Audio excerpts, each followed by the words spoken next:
In this video, guys, we're going to talk about how to deal with mistakes if you're a competitive trader. But let's face it, we all are. Stay tuned. Hey traders, a very warm welcome to you. All right, so face-to-face video this time. I want to talk about something that affects a lot of us. And that is, many of us are very competitive. There's no doubt that this business draws in competitive traders, competitive people. Trading is a very competitive sport, a very competitive field, the profession, because we want to become the best we can to make the most money that we can over the longer term, or whatever our goals may be. And so the problem we have is that by the very nature of trading, it brings in competitive people.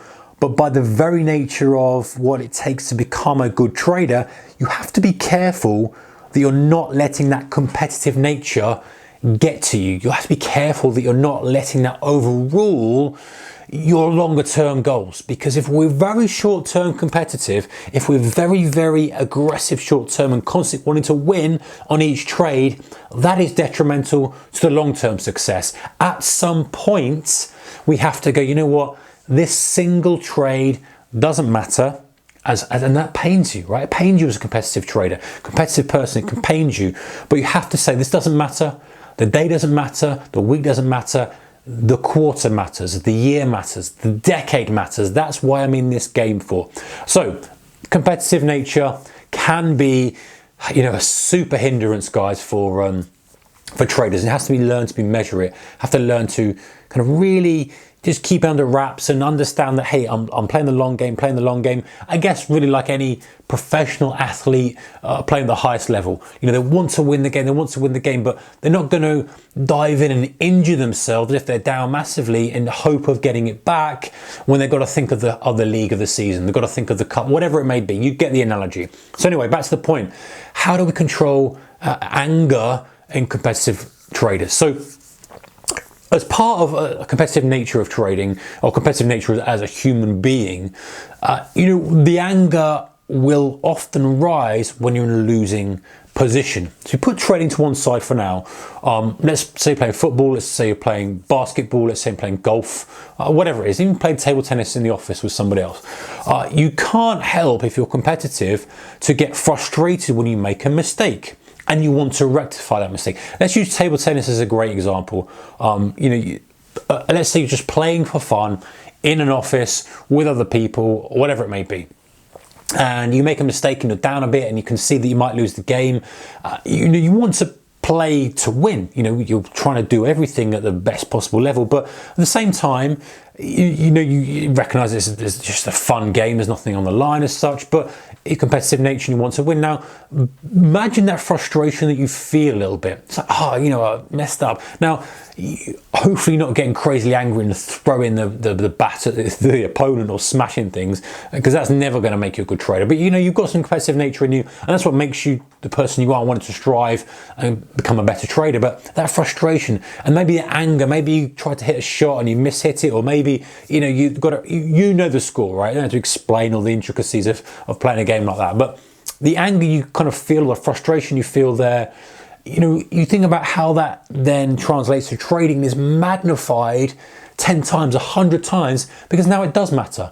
Because now it matters because not only is there a monetary concern, i.e. you've lost money, you're down on your day, your week or month, whatever it may be, but you also feel like it's doing damage to your longer term success. You're like, it's frustrating. I've had a few losing trades and I should be here and I want to be here and it's not making the traction I want, etc., etc., etc. And so as traders, as competitive people who are in the trading space, we have to measure that. We have to say, right, listen, I am feeling frustrated by my performance.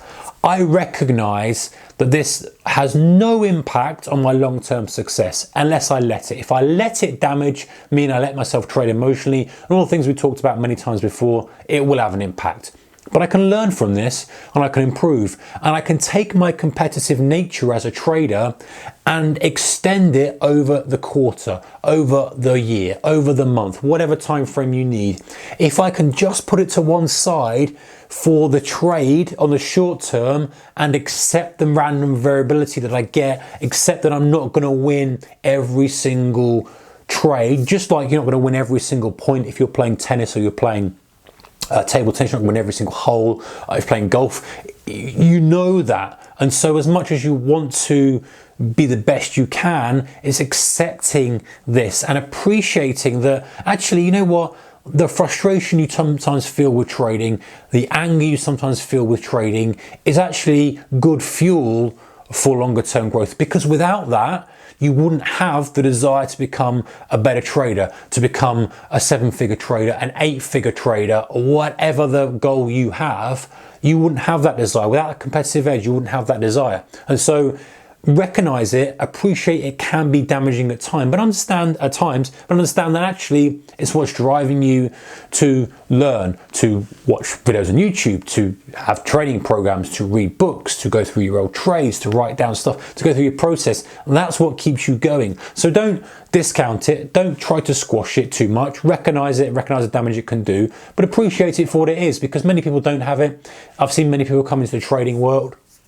They're kind of enticed a little bit by the money. They think, oh, they see you doing well. They go, oh, you know, can I trade? But they haven't got the competitive nature that you need to have at all. And then on the flip side, I've seen people who are just so competitive. Each trade has to be a winner. They're fighting for each trade. And the market, as you know, we know this, is that the market will not care about what you want from each trade. You know, it won't care that your £1,000 stop is going to get hit. We know that that is not the game. And so the people who are super competitive, who can't measure that, are the ones that end up failing as well. So you can find the sweet spot, you're in a great position. All right, guys, take care, keep your risk management. I'll see you in the next one. Bye-bye.